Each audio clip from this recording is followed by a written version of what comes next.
So, ladies and gentlemen, welcome to our conjunction through houses video. And today we're going to be covering Sun and Mars in the 11th house of your birth chart. As in, what happens when Sun and Mars are conjunct in the 11th house of your horoscope. And as always, if you do not know if you have this particular placement, what sign it's in, what nakshatra it's in, all the other astrological details, for that, check out the links here. Check out my full astrological report, including my books, consultations, and link to my academy, Magha Vedic Astrology Academy, where you'll find everything related to Vedic astrology lessons, including something new which is coming when Mercury goes direct. It's awesome. It's awesome. Trust me on that. So, Mars and Sun in the 11th house. So first of all, what is the 11th house? The 11th house is a house of achievements, recognition, awards. It is the house that represents your support system. It is the house that represents even wild animals. It is the house of your paternal uncle. You know, it is the house of actually a major transformations related to your happiness. Like what happens because 11th house is a house of achievements, it can suddenly bring transformation in your happiness. What makes us really happy in this material world is when we get more money, is when we get more fixed assets. Suddenly it transforms us.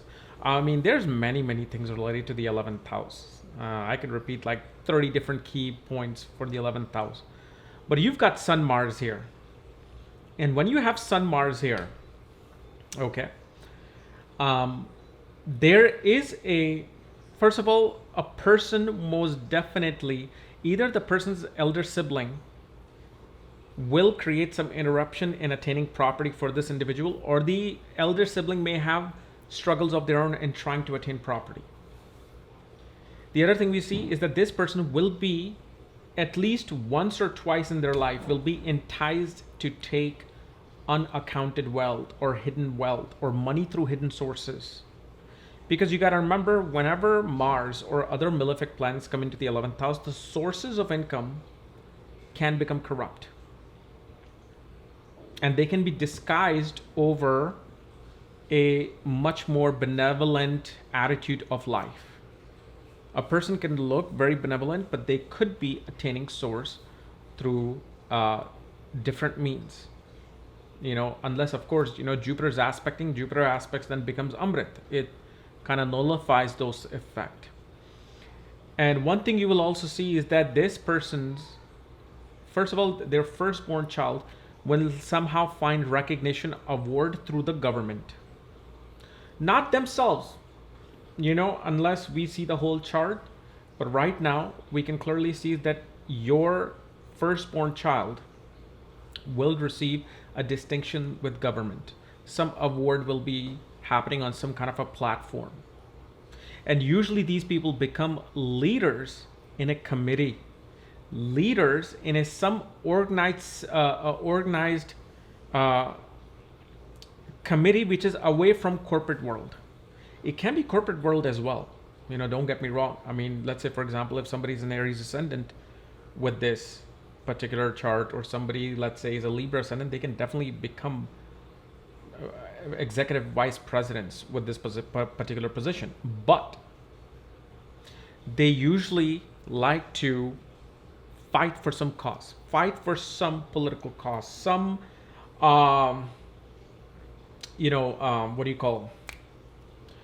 I'm losing my vocabulary here. Activism.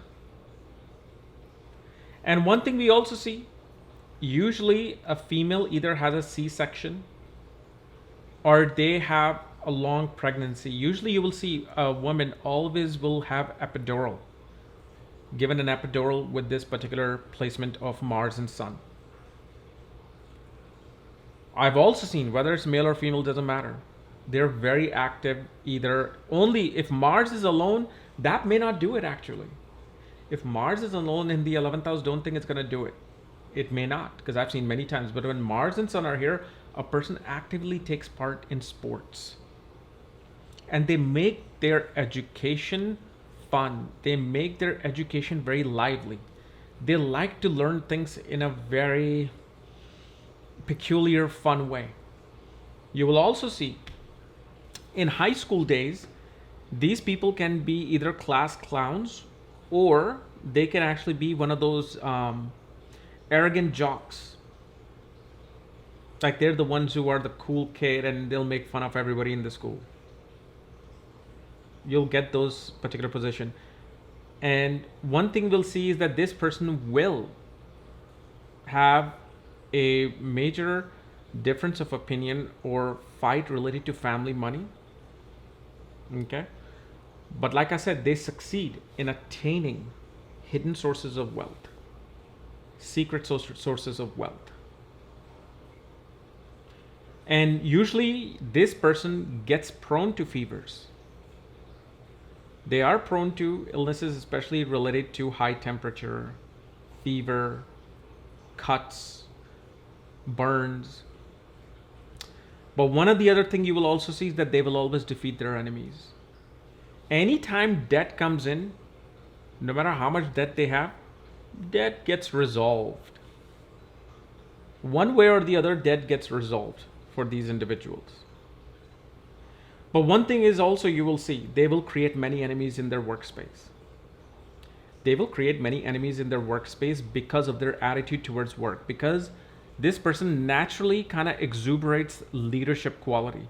They always want to be first at something. They always want to, if they see somebody who's trying to take some kind of a leadership role by their speech, they will suddenly jump into the conversation.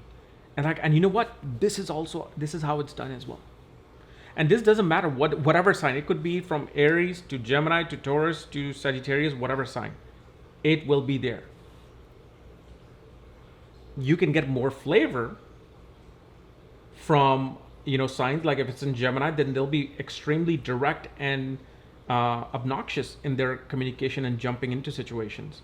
If it's Sagittarius, they'll use their philosophical and highly intelligent speech pattern to get ahead of the other person who's trying to become this leader for everybody, who everybody knows as a leader, but they will try to come after taking over that spot.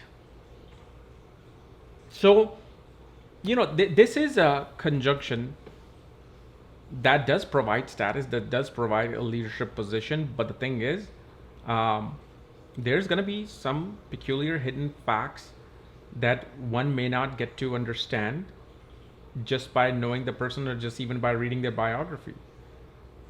You really have to investigate into the person to see. It's funny that having a debilitated Mars or Sun here, because again, it's all about observational astrology, observational consultations. I have actually seen in person people who either have a debilitated Mars or debilitated Sun. They actually turn out to be very good people. So don't think just because one is debilitated, they're going to be bad people. They're going to get bad sources of income. No, you'll be surprised the sign placement that actually can give it. This is why read the classics, know the classics, but also you got to transform them into the new world. How Cancer may become a complete different sign in a new world. Libra may become a complete different sign in a new world. And you can't get this knowledge from a book. You cannot get this knowledge from even meditating. You got to get this knowledge from looking at charts and knowing people. And then you realize that, oh, this is how this particular planet is going to behave in this particular situation. Okay. So anyway, guys, this was my analysis of Sun-Mars conjunction in the 11th house. If you're new to my channel, subscribe below if you want to know where your conjunction is placed. All the astrological details for that, check out the links here. Otherwise, we'll see you later. Bye-bye.